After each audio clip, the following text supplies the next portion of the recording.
Salam sejahtera, anak-anakku kelas 11 IPS. Puji Tuhan, kita bisa bersama lagi dalam mata pelajaran sejarah peminatan dengan harapan semua dalam keadaan baik, sehat, dan tetap semangat. Untuk kegiatan hari ini, materi yang akan kita pelajari adalah kerajaan maritim yang ketiga, yaitu Kerajaan Majapahit. Adapun tujuan pembelajaran kita adalah yang pertama, kalian diharapkan dapat menganalisis sistem pemerintahan, sosial budaya, dan ekonomi Kerajaan Majapahit. Kemudian yang kedua, menganalisis faktor-faktor kelemahan dan keruntuhan Kerajaan Majapahit. Oke, kita langsung masuk ke materi. Yang pertama, sejarah berdirinya Kerajaan Majapahit. Masih ingatkah kalian tugas minggu yang lalu tentang runtuhnya Kerajaan Singasari? Ada berapa faktor yang harus kalian analisis? Ya, ada 3. Yang pertama, ancaman kekaisaran Mongol di bawah Kubilai Khan. Kenapa terjadi ancaman terhadap Singasari? Karena Kubilai Khan dalam ekspansinya berusaha untuk menguasai jalur pelayaran dan perdagangan internasional, sehingga harus menaklukkan terlebih dahulu Singasari yang pada waktu itu di bawah kekuasaan Raja Kertanegara. Kemudian faktor yang kedua apa? Ya, pengiriman pasukan Singasari dalam jumlah besar ke daerah-daerah di luar Jawa. Kenapa ini dilakukan oleh Kertanegara? Nah, ini dalam rangka membendung ekspansi kekaisaran Mongol. Tetapi strategi ini kurang tepat. Kenapa? Dengan dikirimkannya pasukan dalam jumlah besar ke daerah-daerah di luar Jawa, maka di pusat pemerintahan Singasari kemudian terjadi kekosongan atau pertahanan di pusat menjadi kurang. Nah, ini menjadi kesempatan bagi Jayakatwang untuk melakukan serangan terhadap Kerajaan Singasari. Nah, Jayakatwang adalah musuh di dalam negeri Kertanegara atau Singasari pada waktu itu. Kenapa Kediri sebagai musuh di dalam negeri? Ingat bahwa ketika Ken Arok akan mendirikan Kerajaan Singasari, terlebih dahulu menghancurkan Kediri yang pada waktu itu di bawah kekuasaan Raja Kertajaya.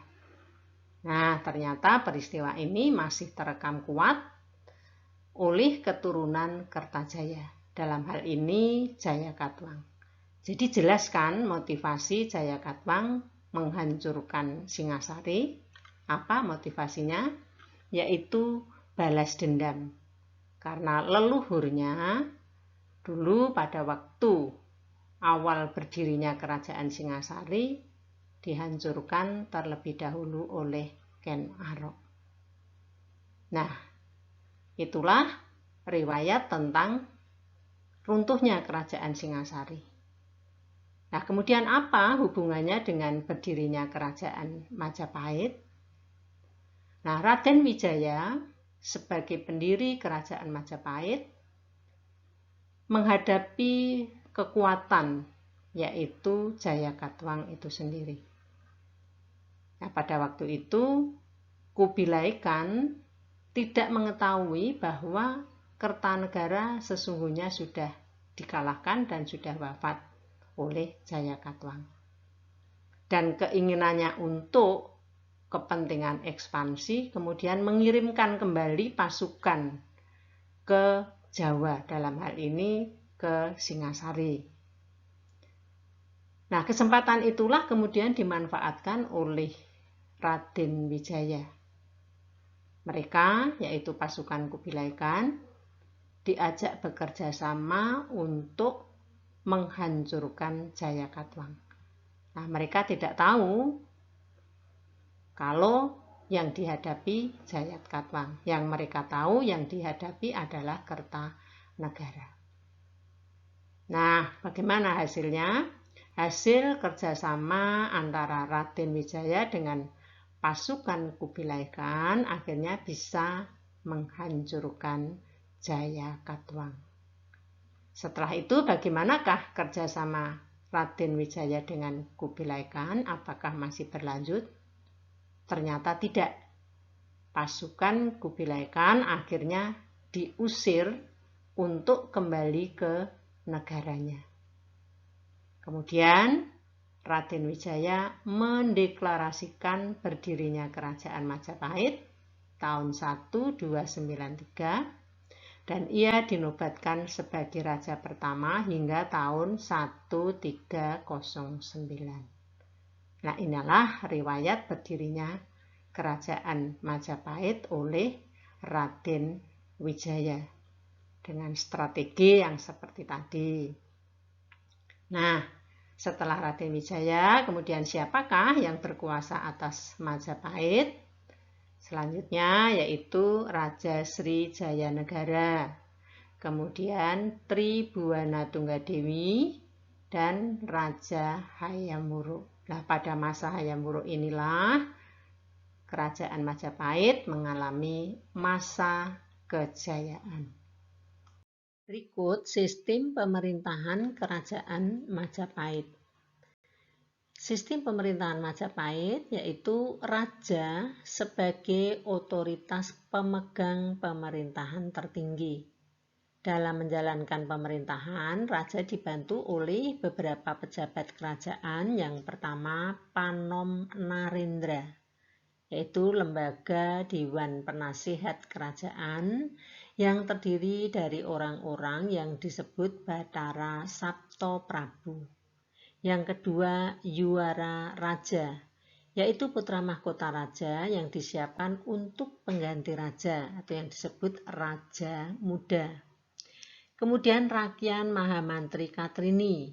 Jabatan ini terdiri atas 3 orang dan biasanya dipegang oleh putra-putra raja. Berikutnya Paduka Bathara, yaitu para kepala daerah setingkat gubernur. Berikutnya Rakyan Mantri Ripakirakiran, yaitu menteri kerajaan yang bertugas sebagai pelaksana harian. Berikutnya Dharmadaksha, yaitu pejabat tinggi kerajaan di bidang keagamaan. Kemudian Bayangkari, yaitu pasukan militer yang bertugas mengawal raja dan menjaga keamanan kerajaan. Nah, ini tentang masa kejayaan Kerajaan Majapahit. Menurut Kitab Negara Kertagama, Majapahit mencapai kejayaan pada masa pemerintahan Raja Hayam Wuruk dan Mahapati Gajah Mada. Sama halnya dengan Kertanegara dari Kerajaan Singasari yang memiliki gagasan politik perluasan yang disebut Cakrawala Mandala yang meliputi seluruh Nusantara. Gajah Mada memiliki gagasan politik Nusantara yang disebut Sumpah Palapa, yang bercita-cita mempersatukan Nusantara di bawah panji Majapahit. Nah, pada saat itu juga dilakukan kegiatan diplomasi mitra satata atau persahabatan. Tujuannya untuk mempertahankan Nusantara terhadap kemungkinan ekspansi dari kerajaan-kerajaan dari luar atau kerajaan-kerajaan asing. Pada masa kejayaan juga Majapahit memiliki 12 kerajaan bawahan yang diperintah oleh Paduka Bathara atau kepala daerah setingkat gubernur. Struktur kerajaan Majapahit terbagi dalam beberapa wilayah administrasi, yaitu ada 5 wilayah administrasi. Wilayah kekuasaan Majapahit hampir seluas negara Indonesia sekarang, bahkan sampai titik terjauh yang belum pernah dicapai oleh raja-raja sebelumnya, contoh penguasaan atas wilayah Tumasik atau Singapura.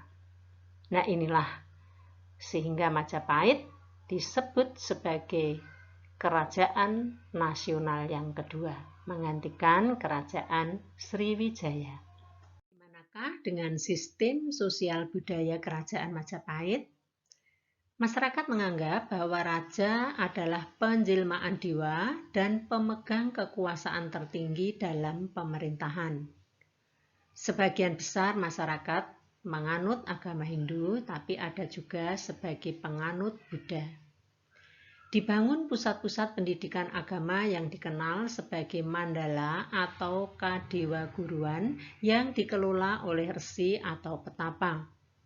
Nah, bidang sastra berkembang pesat, ditandai dengan banyaknya karya sastra yang dapat dijadikan sebagai sumber untuk mengenal kerajaan Majapahit pada masanya atau masa-masa sebelumnya.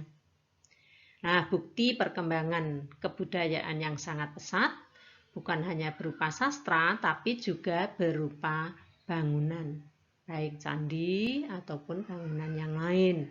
Nah, coba nanti kalian cari di dalam ringkasan materi, kamu sebutkan sastra-sastra peninggalan kerajaan Majapahit sekaligus bukti fisik berupa bangunan yang merupakan peninggalan kerajaan Majapahit. Dengan sistem ekonomi kerajaan Majapahit, sektor ekonomi yang dikembangkan kerajaan Majapahit meliputi perdagangan, maritim, dan agraris. Bahkan di sektor agraris sebagai penghasil beras yang cukup besar pada saat itu.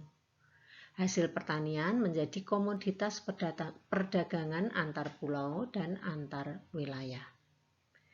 Beras diperdagangkan ke wilayah Maluku, kemudian ditukarkan dengan rempah-rempah. Nah, rempah-rempah pada waktu itu menjadi primadona yang selalu dicari pedagang internasional. Barang-barang dari luar meliputi sutra, keramik dari Tiongkok, kemudian kain dari India, dan dupa dari Arab. Berdasarkan catatan musafir Tiongkok bernama Mahuan, kehidupan perekonomian masyarakat Majapahit relatif maju. Sebagian masyarakat sebagai pedagang dan rata-rata cukup kaya. Terdapat 3 pelabuhan di semenanjung Sungai Brantas, yaitu Trung dan Canggu. Ini sebagai pelabuhan penumpang dan Bubat sebagai pelabuhan barang. Dan pelabuhan besar yang sangat penting bagi masyarakat Majapahit adalah Pelabuhan Tuban, Gresik, dan Ujung Kalu. Nah, kondisi seperti ini memberikan gambaran kepada kita betapa kuatnya perekonomian kerajaan Majapahit baik di sektor agraris maupun maritim. Yang terakhir, kelemahan dan keruntuhan kerajaan Majapahit. Kerajaan Majapahit yang didirikan oleh Raden Wijaya dan mencapai kejayaan pada masa pemerintahan Raja Hayam Wuruk dan Mahapatih Gajah Mada, bahkan dikenal sebagai kerajaan nasional yang kedua, akhirnya mengalami kelemahan bahkan keruntuhan. Ada banyak faktor yang menjadi penyebab keruntuhan kerajaan besar ini. Kemudian faktor-faktor itu dibedakan menjadi 2, yaitu faktor intern dan faktor ekstern. Faktor intern yang pertama, melemahnya jiwa kepemimpinan seorang raja pasca wafatnya Hayam Wuruk dan Gajah Mada. Nah, tentu hal ini bisa diperkirakan bahwa saat kedua tokoh ini berkuasa, tidak melakukan kaderisasi sebagai pengganti setelah mereka wafat. Kemudian yang kedua, meletus perang Paregreg, yaitu perang saudara memperebutkan kekuasaan antara Wikramawardhana, yaitu Majapahit Istana Barat, dengan Brewirabumi Majapahit Istana Timur. Nah, dampak dari perang saudara ini kemudian daerah-daerah kekuasaan melepaskan diri dari pusat pemerintahan kerajaan Majapahit. Kemudian yang berikutnya faktor ekstern, yaitu yang pertama melemahnya perekonomian akibat kerajaan Majapahit kehilangan Selat Malaka. Ingat, pada waktu itu Selat Malaka menjadi jalur perdagangan dan pelayaran internasional. Dan ini menjadi hal yang pokok bagi perkembangan perekonomian Majapahit pada waktu itu. Kemudian mulai abad ke-13 dan 14 berdiri kerajaan-kerajaan yang bercorak Islam di Nusantara. Bahkan pada abad ke-15 berdiri kerajaan Islam di Jawa, yaitu Kerajaan Demak. Nah, inilah faktor kelemahan dan keruntuhan Kerajaan Majapahit. Baik, pertemuan hari ini kita akhiri. Bu Margi berharap materi yang sudah dipelajari dapat kalian mengerti dengan jelas. Selanjutnya ada tugas yang wajib kalian kerjakan, yaitu 1. Kerjakan soal nomor 4 dan nomor 5 dari LKS halaman 11 sampai 12. Kemudian yang kedua, menurut kamu apakah faktor utama yang menjadi penyebab keruntuhan Kerajaan Majapahit? Jelaskan beserta alasannya. Nah, untuk yang kedua ini tadi dijelaskan Bu Margi bahwa ada beberapa faktor penyebab keruntuhan Kerajaan Majapahit yang kemudian dibedakan menjadi dua, yaitu faktor intern dan ekstern. Nah, kamu cermati, kamu analisis faktor utama mana yang menjadi penyebab utamanya, kemudian kamu jelaskan alasannya. Nah, kemudian untuk pertemuan minggu depan, agenda kita adalah ulangan harian, yaitu dari bahan pertemuan 1 sampai 4, supaya dipersiapkan dengan baik, sehingga ulangan harian bisa sukses semua. Dan sekali lagi, yang untuk tugas hari ini juga Bu Margi pesan, kerjakan dengan tanggung jawab, mandiri, jujur, percaya diri, dan terus jaga kesehatan. Sekian, terima kasih. Tuhan memberkati kita semua.